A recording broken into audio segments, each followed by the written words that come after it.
오늘 누가복음 강해 다 같이 보실 말씀은 누가복음 3장 22절에서 26절까지입니다. 누가복음 3장 22절에서 26절까지 말씀. 제가 받들어 읽겠습니다. 그리고 성령님께서 비둘기 같은 모모의 형태로 그 위에 내려오셨고 하늘에서부터 한 음성이 나왔으니 그 음성이 말씀하시기를 너는 나의 사랑을 받는 아들이라 내가 네 안에서 매우 기뻐하노라 하셨더라. 이후에 예수님 자신은 막 30세쯤 되셨더라. 그분은 요셉의 아들로 사람들에 의하여 생각되었기에 요셉은 헬리의 아들이었고 헬리는 맏닷의 아들이었고 맏닷은 레위의 아들이었고 레위는 멜키의 아들이었고 멜키는 얀나의 아들이었고 얀나는 요셉의 아들이었고 요셉은 마티아스의 아들이었고 마티아스는 아모스의 아들이었고 아모스는 나움의 아들이었고 나움은 에슬리의 아들이었고 에슬리는 낫게의 아들이었고 낫게는 마앗의 아들이었고 마앗은 마타디아스의 아들이었고 마타디아스는 세메이의 아들이었고 세메이는 요셉의 아들이었고 요셉은 유다의 아들이었고. 자, 오늘 드릴 말씀 제목은 예수 그리스도의 동정녀 탄생과 부활이 거짓이라면, 예수 그리스도의 동정녀 탄생과 부활이 거짓이라면, 이런 제목으로 말씀을 증거하겠습니다. 자, 먼저 22절부터 보시겠습니다. 22절은 지난주에도 잠시 보셨던 말씀인데요. 제가 다시 한번 읽어보겠습니다. 그리고 성령님께서 비둘기 같은 몸의 형태로 그분 위에 내려오셨고 하늘에서부터 한 음성이 나왔으니 그 음성이 말씀하시기를 너는 나의 사랑을 받는 아들이라 내가 네 안에서 매우 기뻐하노라 하셨더라. 이렇게 말씀하십니다. 앞서 우리는 누가복음 2장 9절이죠. 거기서 이제 주의 천사 관련해서 공부를 했었습니다.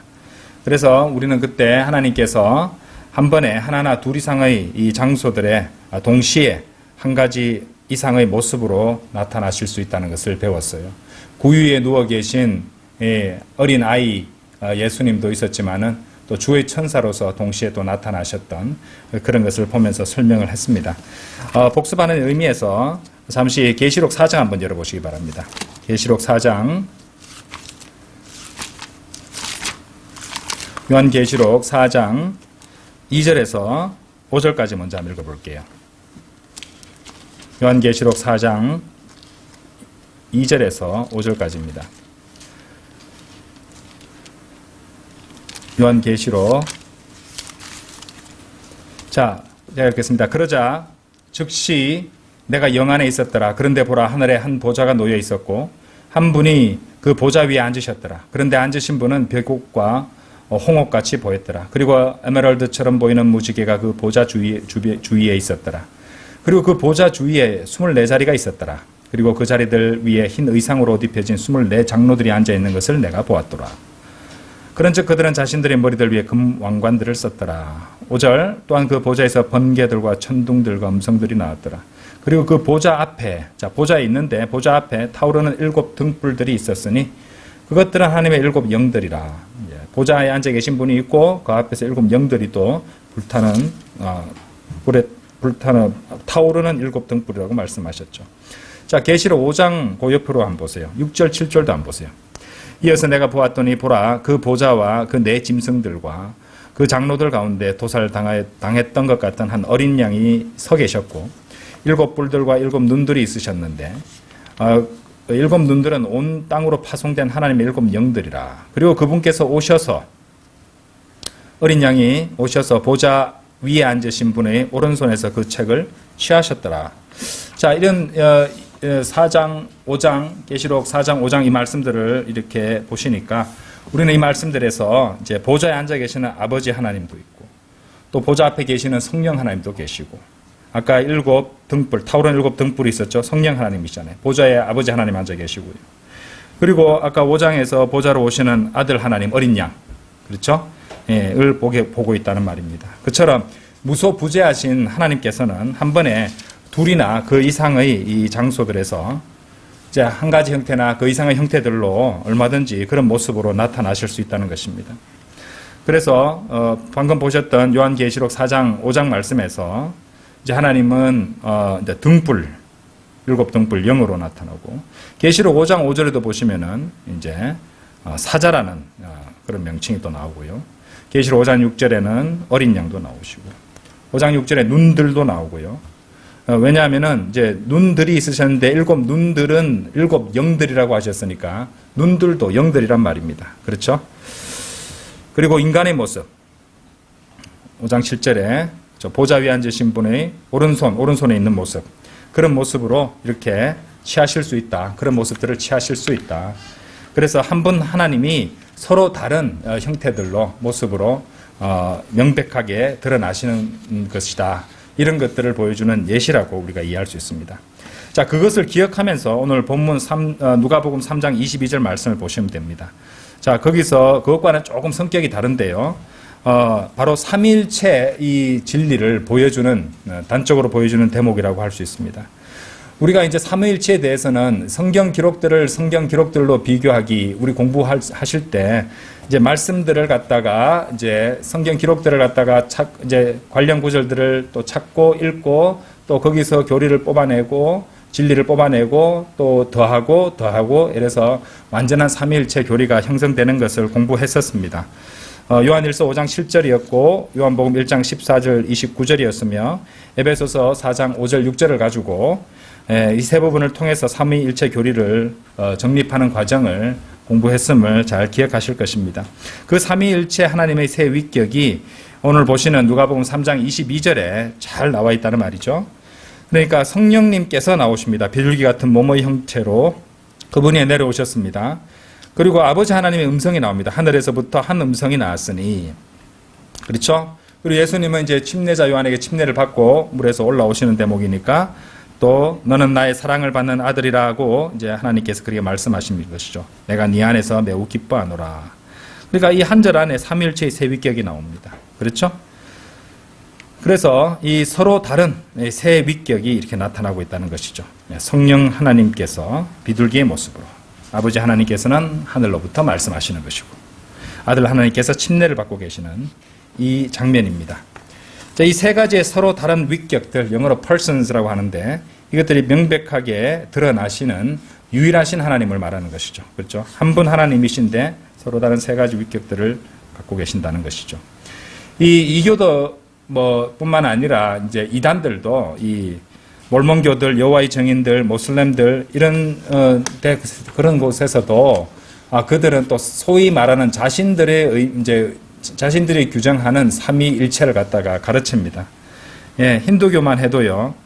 이 이제 무슨 브라마, 비시뉴, 시바 이런 식으로 해서 세 신을 갖다가 얘기하는데 이런 이교도라든지 이단들이 가르치는 삼위일체와는 우리 바이블 빌리버의 삼위일체는 다르죠.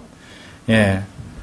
그들의 신들은요, 분리된 신들이에요. 분리된 신들. 그냥 서로 다른 각각의 분리된 신들을 말한다는 것입니다. 그러나 한 분이신 이 삼위일체는 우리가 믿는 이 성경의 하나님만 계신다는 것이죠. 그들이 주장하는 이제 이교도의 또는 이교도로 예시를 들자면은 그런 그들이 가르치는 삼위라는 것은 혼돈으로부터 만들어진 분리된 세 신들을 말한다는 것이죠. 예, 그렇죠? 예. 따지고 보면은 이제 혼돈으로부터 나오니까 혼돈 상태에서 만들어지는 거니까 그거는 뭡니까? 예, 진화론적 사고잖아요. 그렇죠? 예. 그리고 새 신들이니까 다신교처럼 되는 것입니다. 그건 다신교죠. 분리된 새 신들이니까 다신교입니다. 기독교 신앙은 유일신입니다. 유일신. 그러면은 여러분들이 잘 구분하실 수 있을 것입니다. 성경의 하나님은 그 창조주, 그 자신이신 하나의 존재로 합쳐지는 세 개의 위격들이시다. 이렇게 이해하시면 되겠습니다. 자, 다시 누가복음 돌아오셔서요. 누가복음 돌아오셔서 3장 22절 다시 보실게요. 그 후반부 보세요. 너는 나의 사랑을 받는 아들이라 내가 네 안에서 매우 기뻐하노라 하셨더라. 이렇게 말씀하십니다. 너는 나의 사랑을 받는 아들이라 내가 네 안에서 매우 기뻐하노라. 내가 네 안에서 매우 기뻐하노라. 우리가 참으로 주목해야 되는 귀한 말씀이 아닐 수 없습니다. 아주 놀라운 말씀입니다. 이 말씀 우리가 주목해야 되는 이유는요. 인류 역사상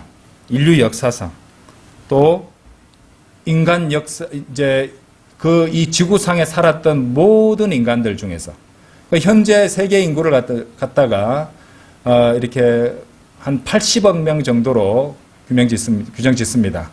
정확한 수치는 알 수 없는데 세상에 지금 한 80억 명 정도의 사람이 살고 있다는 것이에요.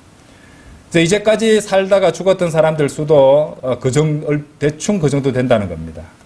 그러니까 인류 전체 역사를 통틀어서 한 160억 정도 되는 그렇게 엄청나게 많은 사람들 가운데서 하나님께서 이 말씀 내가 네 안에서 매우 기뻐하노라 라고 말했던 사람은 오직 우리 주 예수 그리스도 한 분밖에 없었다는 사실입니다. 이 사실을 우리가 주목해야 된다는 것이죠. 그렇게 숱하게 많은 사람들 중에 오직 한 사람만이 예수님 아닌 다른 누구에게 너는 나의 사랑을 받는 아들이라 내가 네 안에서 매우 기뻐하노라 말씀하신 적이 없었다는 것이죠. 단 한 번도 없었습니다. 하나님께서 이렇게 친구처럼 지내고 그렇죠? 또 하나님 그분의 이 마음과도 같은 그런 사람들도 있고 하나님께서 사랑하시고 아끼셨던 그런 사람들도 성경 인물들이 있습니다만 아브라함이라든지 모세라든지 다윗에게조차도 그런 말씀을 하신 적은 없다는 것입니다. 성경 기록에서 하나님이 그런 인물들에 대해서 아무리 칭찬하시고 좋은 평가를 주셨다 할지라도 그 말씀은 지금 예수님께 해주시는 이 말씀은 단 한 번도 하신 적이 없다는 것이죠. 그러니까 이 말씀은 중요한 의미를 지니는 말씀이라는 걸 알 수 있습니다. 보통 말씀이 아니라는 것이죠. 사도들에게도 그런 말씀 하신 적이 없습니다. 그렇죠? 일단 사도들, 예수님의 제자들, 그렇죠? 예수를 직접 뵙고 또 그것을 목격했던 사람들 사도들이라고 하잖아요. 이 사도들에게조차도 그런 말씀을 하시지 않았습니다. 오히려 누가복음 11장 13절에 보면은 이 사도들을 제자들에 대한 평가가 나옵니다. 보실래요? 잠시. 다음에 보시겠지만은 누가복음 11장 13절 한번 보세요. 제자들에 대해서 뭐라고 평가하셨냐면요. 그렇다면 너희가 악함에도 불구하고 너희 자녀들에게 좋은 선물들을 줄 줄 알거든. 그래서 예수님은 제자들한테 악하다고 말씀하셨어요. 그렇죠? 그러니까 이제 이런 말씀을 우리 이런 이제 점들을 고려할 때 참으로 무게 있는 말씀이다 이렇게 알 수 있다는 것이죠. 인류 역사에 살았던 그 소위 잘났던 사람들, 권력자들, 왕들, 그죠? 수상 정치가들, 황제들, 교황, 대통령 어떤 누구에게도 그런 말씀을 하신 적은 없다는 것입니다. 당연히 석가모니나 모하메드에게도 그런 말씀을 하신 적은 없다는 것이죠. 오직 예수 그리스도에 대해서만 하나님께서는 그 말씀을 하셨습니다. 그런데 여러분 몇 번 하신지 아십니까? 2번이나 그렇게 하셨어요. 2번. 여기뿐만 아니라 2번입니다. 방금 지금 보고 계시는 누가복음 3장 22절에서 예수 그리스도께서 침례를 받으셨을 때 하나님께서는 그렇죠? 그 말씀을 하셨습니다. 내가 네 안에서 매우 기뻐하노라 이렇게 말씀하셨죠. 또 어디서 그런 말씀을 하셨냐면요. 마태복음 17장입니다. 이 변형산 사건 때 그런 말씀하셨어요. 마태복음 17장 한번 열어보십시오. 마태복음 17장 5절. 마태복음 17장 5절.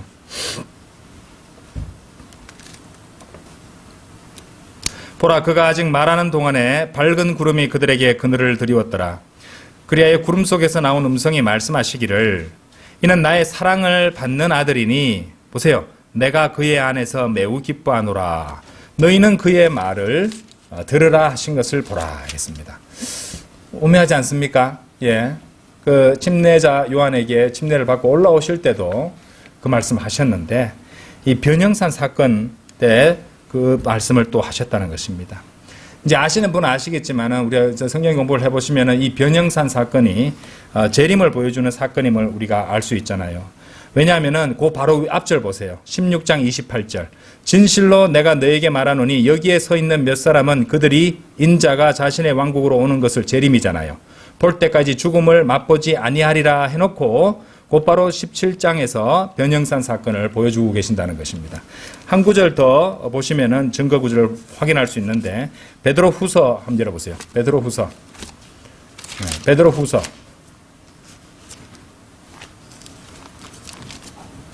1장 베드로후서 1장 16절 17절 보세요.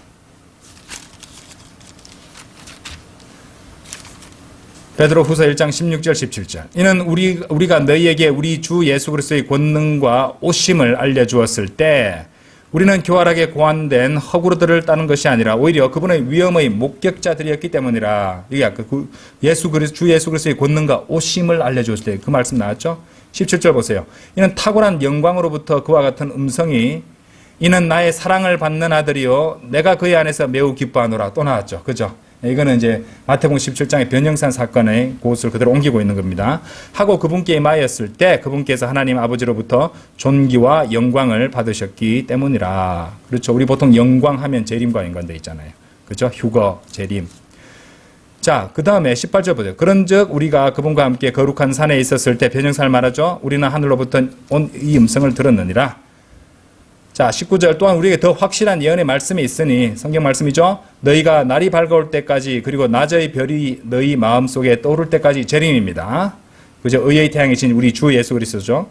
마치 어두운 곳에 빛나는 빛에 주의하듯 예언의 말씀에 주의하는 것은 너희가 잘하는 것이라. 여러분 잘하는 것입니다. 여러분 매일 성경 읽으시고 성경 공부하시죠. 자, 이렇게 해서 우리가 정리할 수 있는 내용이 있습니다. 예. 놀라운 진리가 여기서 발견됩니다. 첫 번째 무엇이냐?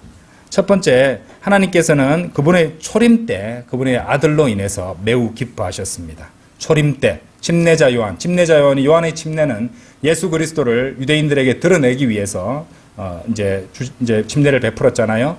그래서 이 초림 때의 모습을 보여주시는 겁니다. 그 침례를 받고 얼마 지나지 않아서 예수님께서는 공생의 사역을 갖다 본격적으로 시작하십니다. 그러니까 초림 때 예수 그리스도께서 침례를 받고 올라오셨을 때, 불 속으로부터 올라오셨을 때 하나님께서는 매우 기뻐하셨다고 말씀하셨어요. 초림 때 그러셨죠? 아까 그리고 보셨던 변형산 사건 마태복음 17장, 베드로후서 1장 보셨을 때 하나님께서는 예수 그리스도의 재림으로 인해서 또 매우 기뻐하신다는 것을 알 수가 있다는 것입니다. 그렇죠? 예수 그리스도의 재림을 하나님께서는 매우 기뻐하십니다. 예. 하나님께서 그 매우 기뻐하시는 재림을 당장 일어나게 하는 이유는 뭡니까? 그분의 때가 있기도 하겠지만은, 예. 그때까지 기회를 주시는 겁니다. 예. 회개하고 구원받기를. 그렇죠? 예. 그렇게 참아주시는 겁니다. 그렇게 매우 기뻐하시는 그 사건이 당장이라도 일어나고, 우리도 간절히 바라고 원하지만은, 예. 지금까지도 주님께서 기회를 주고 계신다는 것이죠. 자, 그래서, 초림 때, 그분의 아들로 인해서, 매우 기뻐하신 하나님께서는 그분의 아들의 재림 때도 매우 기뻐하실 것이다. 이런 귀한 진리를 우리가 얻을 수 있습니다. 자, 그런데 이 귀한 진리는요, 여기서 멈추지 않습니다. 여러분들, 그게 전부가 아닙니다. 만일 여러분이 구원받았다면, 참으로 구원받았다면, 성경이 여러분에 대해서 무엇이라고 말씀하시는지, 에베소서 1장 6절 한번 열어보세요. 에베소서 1장 6절. 에베소서 1장 6절. 그분의 은혜의 영광을 찬송하게 하려 하심이라. 그분께서는 우리를 그 은혜 안에서와 그 사랑받으시는 누구신가요? 우리 주 예수 그리스도십니다. 그 사랑받으시는 이 안에서 기꺼이 받아들여지게 하셨느니라 이랬습니다. 매우 기뻐하시는 그분 안에 기꺼이 받아들여지게 하신다고 말씀하십니다. 그 말씀의 의미가 무엇인지 아십니까? 비록 여러분이 타고난 자연적인 상태에서 이 로마서 3장에 잘 나오잖아요. 하나님을 기쁘시게 할 어떠한 것도 한 적이 없었지만은 여러분이 예수 그리스도를 여러분 자신의 각자의 구원자로 믿고 받아들이고 성령님에 의해서 그분의 몸 안에 위치되어졌을 때 우리가 한 몸 안으로 구원받을 때 영적 침례로 한 몸 안으로 침례받잖아요. 그게 어디 나옵니까? 고린도 전서 12장 13절에 나옵니다. 그렇게 구원받고 그분 몸 안에 위치되었을 때 하나님께서는 그분의 사랑하시는 아들, 그 아들의 위격 안에서 구원받은 우리들을 받아들여 주신다. 기꺼이 받아들여 주신다는 말씀입니다. 그래서 하나님께서는 여러분들 하나하나를 참으로 사랑하시는데 왜? 하나님께서 매우 기뻐하시고 사랑하시는 우리 주 예수 그리스도 안에 있기 때문에 그렇습니다. 아시겠죠? 그래서 우리 주 예수 그리스도의 그래서 이 말씀이 있는 것입니다. 자, 로마서 한번 열어보세요. 로마서 39절 보세요. 로마서 8장 39절.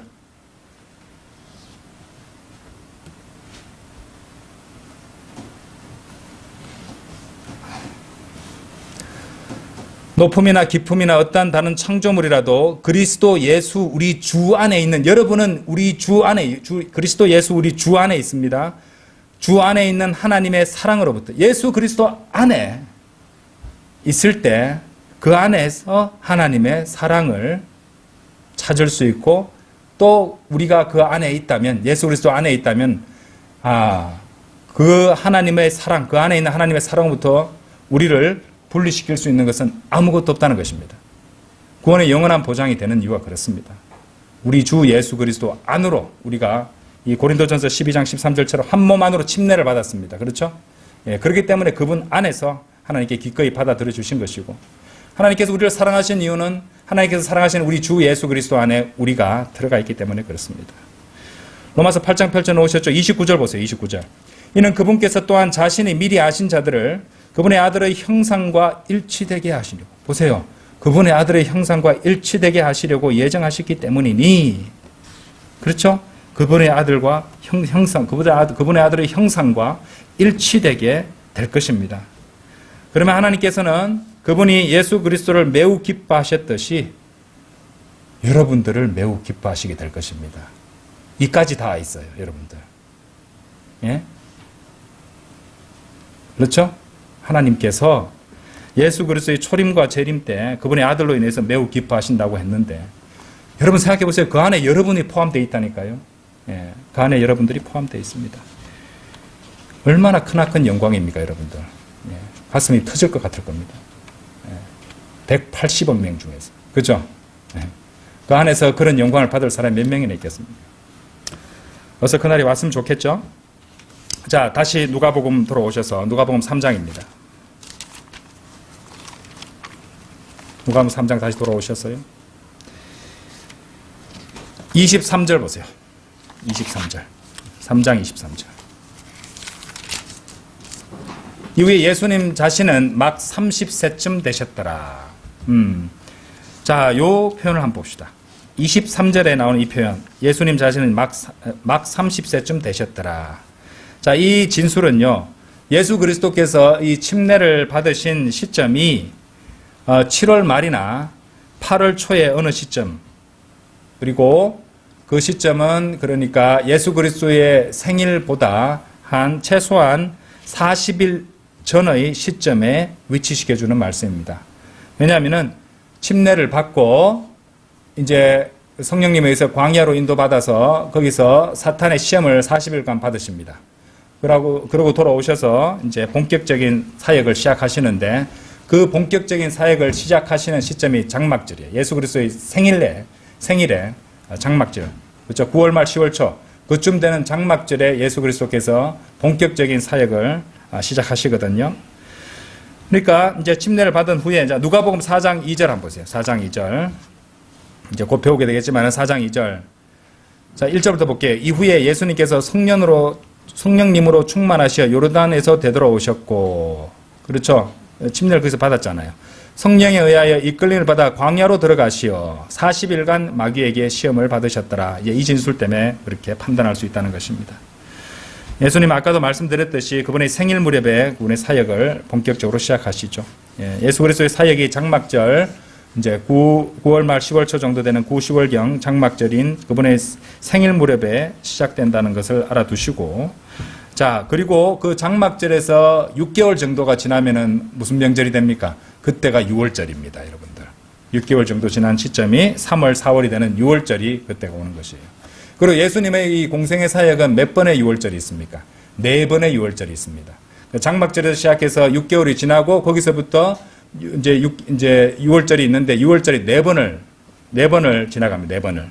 그리고 마지막 4번째 6월절에 6월절 어린 양으로서 십자가에 못 박히시는 것이에요. 그러니까 3년 6개월이 되는 것이죠. 아시겠죠? 장막절에 시작해서 6개월 후에 6월절이 되고, 그 6월절이 4번이 나온다고 했어요. 요한복음 2장 23절, 5장 1절, 6장 4절, 13장 1절 그렇게 됩니다. 자, 그렇게 네 번의 유월절이 지나가는데 네 번째 유월절에 죽으시게 됩니다. 고린도전서 5장 7절에는요. 우리의 유월절 어린 양이신 그리스도께서 우리를 위하여 희생하셨기 때문이라 이렇게 말씀하신다는 것이죠. 그래서 예수님의 공생의 사역 네 번의 유월절이 있다. 그분의 공생애는 장막절에 시작되었다. 이 정도 기억하시면 좋겠습니다. 자, 예수님께서 그렇게 그리스도의 지상 사역 기간을 이제 3년 6개월인데 적그리스도의 활동 기간도 적그리스도가 지배하는 기간도 3년 6개월 똑같이 일치합니다. 3년 반이죠. 계시록 13장 5절에 보시면 그리고 42개월 동안 지속되는 권능이 그에게 주어졌더라 이렇게 말씀하신다는 것이죠. 자, 그 점을 잘 알아두시기 바랍니다. 다시 누가복음 3장 돌아오셔서요. 24절부터 보겠습니다. 자, 24절부터는요. 예수님 이제 누가가 기록한 예수님의 계보가 나오고 있습니다. 자, 이 누가가 기록한 계보는요. 마태가 기록한 그것과는 일치하지가 않아요. 왜냐하면은 누가는 마리아를 통해서 그리스도의 계통을 추적해 가고 있기 때문이죠. 그러니까 차이가 납니다. 예를 들어서 23절에 보시면은 거기 나오는 헨리가 나오죠. 헨리. 그렇죠? 헨리는 요셉의 아버지가 아니었어요. 마태복음 1장 16절 한번 열어보세요. 여기 손 끼워 놓으시고 마태복음 1장 16절.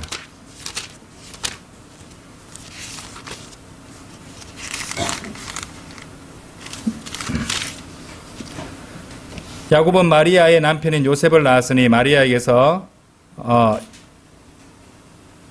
자, 다시 그 헨리부터 다시 볼게요. 23절에 자, 요셉의 아들로 사람들에 의해 생각되었기에 요셉은 헨리의 아들이었고 이렇게 나오잖아요. 마태복음 1장 16절 보시면 야곱은 마리아의 남편인 요셉을 낳았으니 이 이름이 다르잖아요. 그죠? 예. 그러니까 헨리는 요셉의 아버지가 아니란 말입니다. 자, 그런 점을 갖다가 우리가 당장 그거 하나만 봐도 우리가 그 차이를 알 수 있습니다. 그 외에 이제 23절에 요셉이 나오는데 요셉은 나단이 아니라 솔로몬의 후손이었죠.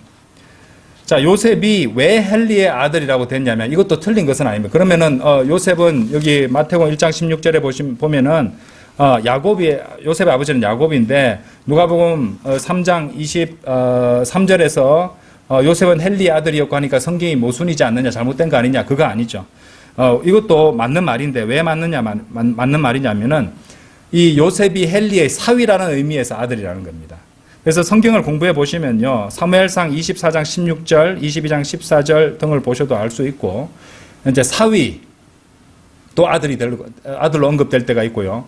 손자도 아들로 언급될 때가 있습니다. 예. 그렇죠? 예.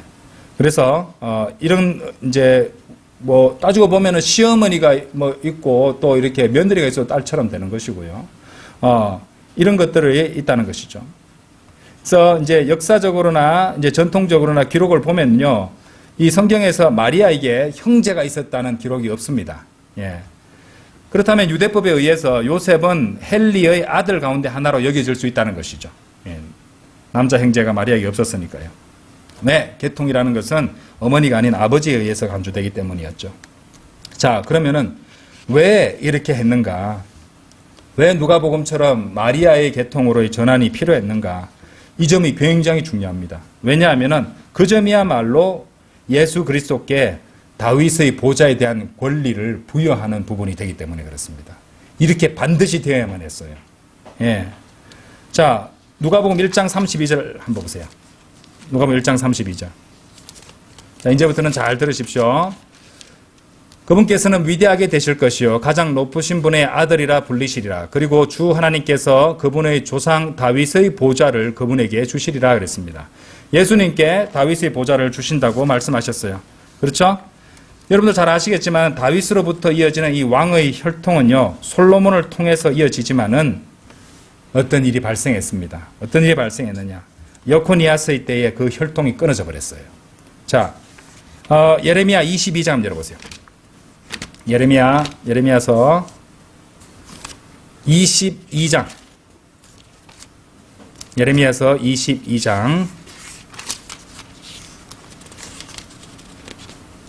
22장 24절 먼저 볼게요. 22 22장 24절. 주가 말하노라 내가 살아있음을 두고 맹세하노니. 이거 엄청난 말입니다. 내가 살아있음을 두고 맹세하노니 비록 유다 왕 여호와킴의 아들 코니아가 여코니아인데 열을 의도적으로 빼셨어요. 코니아가 나의 오른손의 인장 반지였다 할지라도 그럼에도 내가 오른손에서 너를 빼겠노라. 자, 29절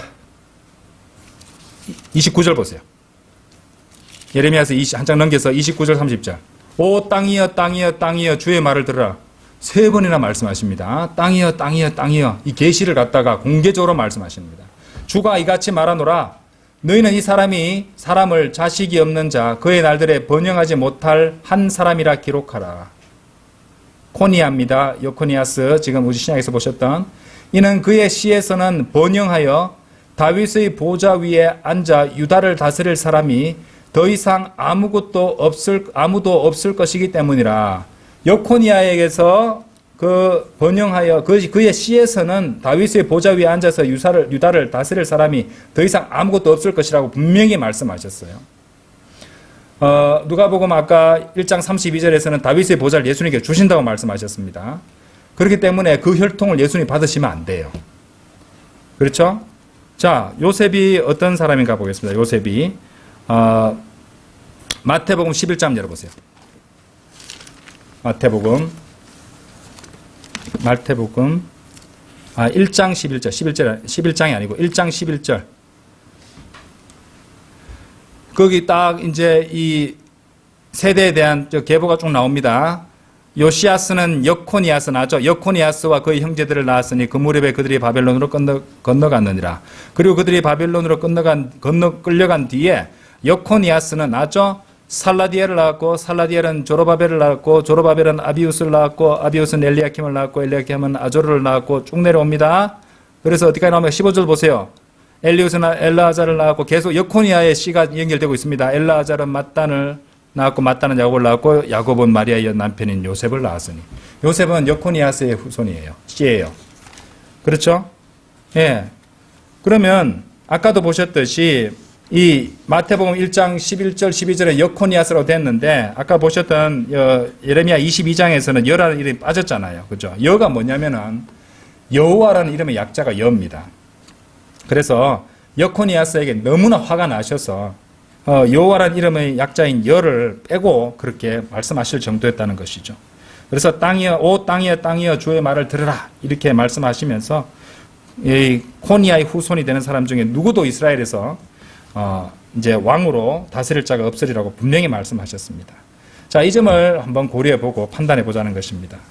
자, 첫 번째 문제가 있습니다. 요셉은 코니아의 후손이라는 걸 우리가 확인했습니다. 그렇죠? 여코니아스의 후손이 요셉이라는 것을 마태복음 1장 11절에서 16절을 보면서 확인했습니다. 그리고 아까 이제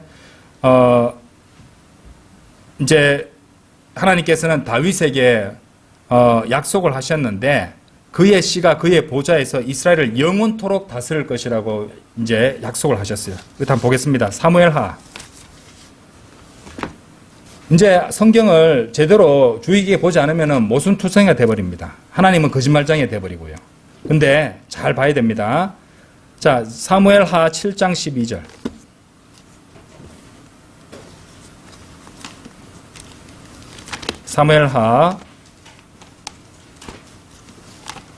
사무엘기하 7장 12절. 그리고 너의 날들이 차서 네가 너희 조상들과 함께 잠들 때 내가 너의 뒤를 잇는 너의 씨를 세우겠으니 그 씨는 너의 내부에서 나올 것이요. 내부에서 나온다고 그랬어요. 내가 그의 왕국을 확고히 세우겠노라 이렇게 말씀하셨습니다. 그렇죠? 13절 그가 나 이름을 위하여 집을 지어줄 것이요 내가 그의 왕국의 보좌를 영원토록 확고하게 해주겠노라. 예. 나는 그의 아버지가 되겠으며 그는 나의 아들이 되리라. 만일 그가 죄악을 범한다면 나는 그를 사람들의 막대기로 또 사람들의 자녀들의 채찍들로 징계하겠노라. 이 부분은 예수님께 해당되는 말씀 아니죠. 그러나 마치 내가 나의 자비를 사울에게서 거둔 것 같이 그것이 그에게서 떠나버리지 아니하리니 내가 너희 앞에 사울을 치워버렸노라. 16절 보세요. 그리하여 너희 집과 너희 왕국이 너희 앞에서 영원토록 확고히 세워지리라. 너희 보좌가 영원토록 확고히 세워지리라. 이렇게 맹세하셨습니다. 그 외에도 시편 89편 20절에서 37절도 한번 읽어보시면 될 겁니다. 어쨌든 하나님께서는 다윗의 씨가 그의 보좌에서 이스라엘을 영원토록 다스릴 것이라고 약속을 하셨어요. 자, 그럼 문제점, 세 번째 문제점이 나옵니다. 자, 복습하자면 첫 번째 문제점은 요셉이 코니아의 후손이라는 점이었죠. 근데 아까 보셨던 코니아, 그의 씨에서는 이스라엘을 다스릴 자 아무도 안 나온다고 했잖아요. 두 번째 문제점은 그럼에도 불구하고 성경을 보면은 다윗에게 그의 씨가 그의 보좌에서 이스라엘 영원토록 다스릴 것이라고 하나님께서 약속하셨다는 것입니다. 이제 문제점 세 번째가 나옵니다. 예수 그리스도께서 요셉의 문자적인 아들이 아니신데 어떻게 예수 그리스도께서 다윗의 보좌의 권리를 요구하실 수 있겠는가? 그럴 수 없잖아요. 그죠? 그래서 지금 이까지는 문제점밖에 없습니다. 모순도 있고 문제점밖에 없는데 해결책이 여기서 나옵니다. 예수 그리스도를 동정녀 마리아에게서 나게 하셨던 것이에요. 무슨 말이냐? 동정녀 마리아는 지금 우리 계보를 계속 공부해보면 알겠지만은 마리아 역시 다윗 가문 출신이에요. 그러니까 예수 그리스도를 다윗의 가문 출신의 한 처녀에게 나게 하되 동정녀 탄생으로 해내서 그의 아버지를 하나님으로 하게 한다는 것입니다. 사람이 아니라요. 그렇게 하면 예수 그리스도는 여코니아스의 후손에게 내려진 저주를 피할 수 있습니다. 왜? 여코니아스의 씨를 받아 태어난 게 아니니까요. 그리고 동시에 요셉의 양자가 되었잖아요. 요셉의 양자. 그러니까 솔로몬을 통한 보좌에 대한 합법적인 권리를 주장할 수 있게 되었어요. 그리고 마리아를 통한 다윗의 실제적인 아들로서 왕좌에 대한 언약적 권리까지 주장할 수 있습니다. 그러니까 마리아에게서 동정녀 탄생을 하심으로써, 그런데 마리아의 남편이 요셉이니까, 요셉의 양자가 되니까 이 합법적인 적통을 또 인정받으실 수 있고, 또 마리아가 다윗의 후손이 되는 사람이니까 다윗의 실제적인 아들로서 왕좌에 대한 이 하나님께서 언약을 주셨잖아요, 그죠? 그 언약에 대한 권리도 주장하실 수 있다는 것이죠. 그렇죠? 그래서 하나님께서는 그렇게 하심으로써 이 모든 문제를 다 해결하셨다는 것입니다. 그렇죠? 완전히 문제를 해결하게 됐다는 것이죠. 이제 예수 그리스도의 동정녀 탄생이 이렇게 중요한 것입니다. 그렇죠? 자, 미국에서요, 인멀전트 교회라든지 이상한 최근에 자유주의 리버럴들이 만드는 교회들이 있습니다. 그런 교회에서 목회를 하는 어떤 사람이요, 이런 말을 했다고 해요. 자신이 이렇게 굉장히 믿음이 좋은 사람처럼 사람들에게 비춰지기를 원했나 봐요. 그래서 이런 말을 했다고 합니다. 설령 요셉을 이제 DNA 검사를 받게 해서 요셉하고 예수님의 DNA 검사를 받아가지고 예수님이 요셉의 어떤 이제 생물학적인 아들이라는 사실이 드러난다 할지라도 예수님에 대한 나의 믿음은 흔들리지 않을 것이라 이렇게 얘기를 했다고 합니다. 여러분 어떻게 생각하십니까? 요셉이 예수 그리스도의 진짜 생물학적 아버지임이 밝혀진다고 해도 자신의 믿음은 흔들리지 않을 거야 라고 비장하게 말했다고 합니다. 어떻게 생각하세요? 만일 그렇다면요, 믿음 흔들려야 됩니다. 믿음 의미가 없습니다, 여러분들. 그 사람 바보예요, 바보. 왜냐? 예수 그리스도의 생물학적 아버지가 요셉이라면요, 큰일 난 겁니다. 하나님께서 거짓말을 하셨다는 것을 의미하는데 한 번 이상 거짓말을 하셨다는 것이죠. 아까 보셨던 이 예레미야 22장 30절에서 그의 씨에서 번영하여 다윗의 보좌 위에 앉아 유다를 다스릴 사람이 더 이상 아무도 없을 것이기 때문이라 하셨는데 요셉은 여코니아스의 후손이었잖아요. 그죠? 거짓말이 되는 거잖아요. 또 이사야서 7장 14절에서 한 처녀가 잉태하여 한 아들을 낳으리니 그의 이름이 임마누엘이라고 불리리라 이렇게 말씀하셨잖아요. 그 말씀도 거짓말이 되어버리는 겁니다. 요셉은 결코 예수 그리스도의 생물학적 아버지가 될 수도 없고 되었어도 안 되는 겁니다. 그러면 하나님께서는 거짓말장애가 되어버리신다는 것이죠.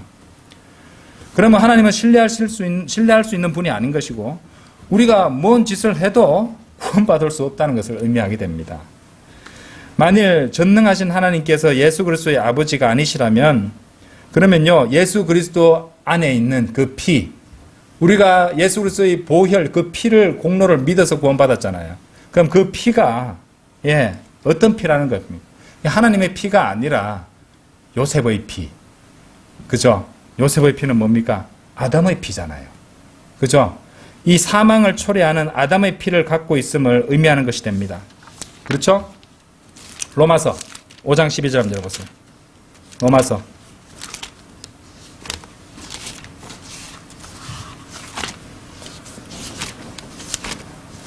로마서 5장 12절.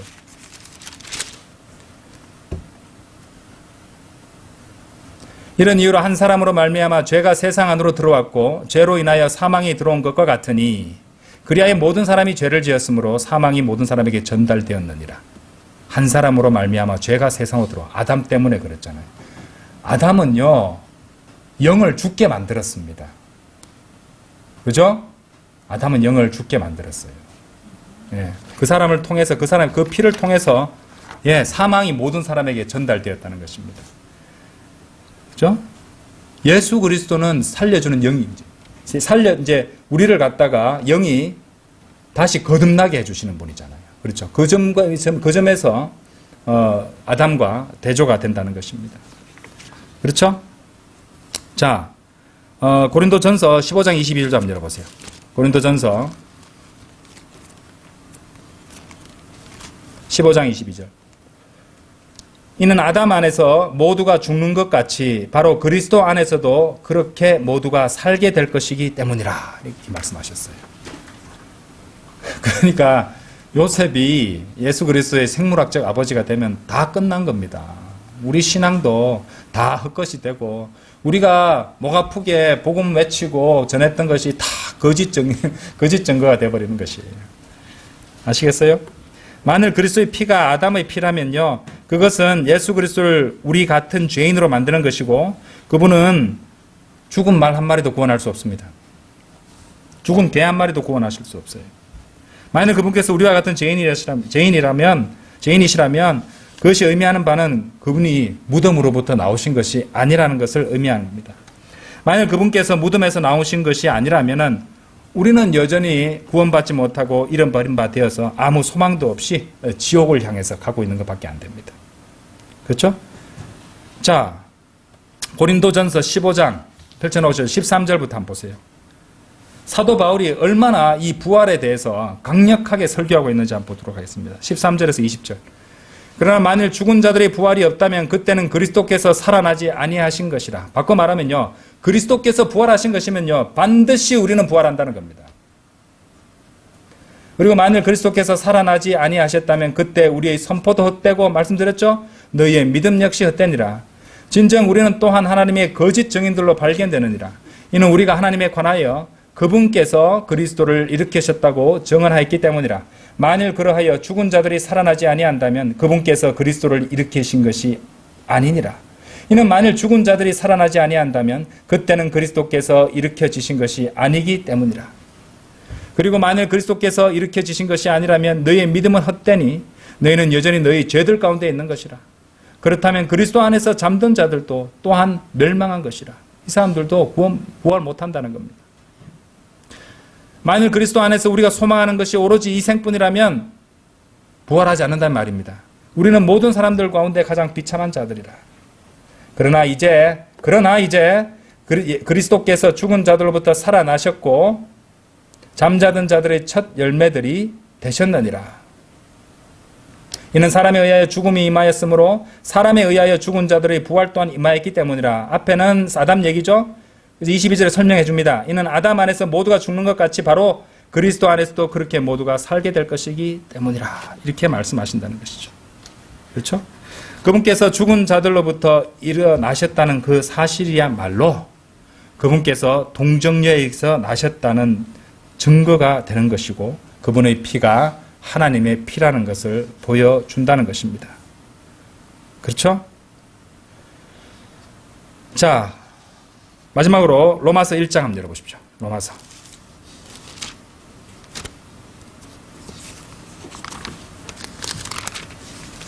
1장 3절 4절 보시겠습니다.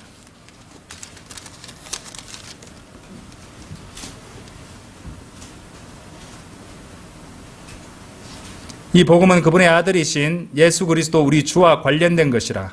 그분께서는 육체를 따라 다윗의 씨에서 조성되셨고, 이 다윗의 씨가 뭡니까? 여코니아스의 씨는 아니죠. 마리아입니다. 마리아. 그죠? 육체를 따라, 육체의 어머니가 마리아잖아요.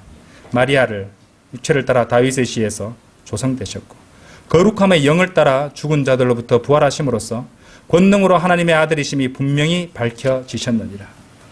우리는 그분 안에 있습니다. 그분의 영, 거룩한 성령님이 여러분 각자의, 구원받은 여러분들 각자에 내주하고 계십니다. 예수 그리스도께서 부활하실 수 있었던 것은 그분 안에 성령님이 있었기 때문이죠. 그 거룩한 영을 따라 죽은 자들로부터 부활하셨어요. 그리고 여러분 안에도 성령님이 내주하고 계십니다. 성령님이 내주하시기 때문에 우리는 반드시 부활하는 겁니다. 반드시. 그럴 수밖에, 부활하기 싫은 분 있을 수도 있습니다. 헷가닥 해가지고. 그죠? 구원받은 성도 헷가닥 해서, 믿음 다 잃어버리고, 나 부활 싫어. 부활 안 할래. 해도 어쩔 수 없습니다. 너무 늦어버렸어요. 예수 그리스도께서 부활하셨기 때문에 그분의 영, 우리 구원받은 성도는 구원이 영원히 보장되잖아요. 그 안에 그분의 영이 있으면요, 부활하기 싫어도 무조건 부활하게 됩니다. 아시겠어요? 우리는 그런 부활의 소망을 안고 살아가는 것입니다. 예수 그리스도의 동정녀 탄생과 그분의 부활이 거짓이라면 그야말로 우리 믿음도, 우리 섬김도, 우리 소망도 다 헛것이 되고 말입니다. 하지만 하나님의 말씀으로 예수 그리스도의 동정녀 탄생과 그분의 부활은 분명히 뒷받침되고 증거되고 있으며 분명히 일어났던 역사적 사실이고, 이제 주님께서 오시면은 우리는 모두 부활하게 될 것입니다. 다 같이 기도드리겠습니다.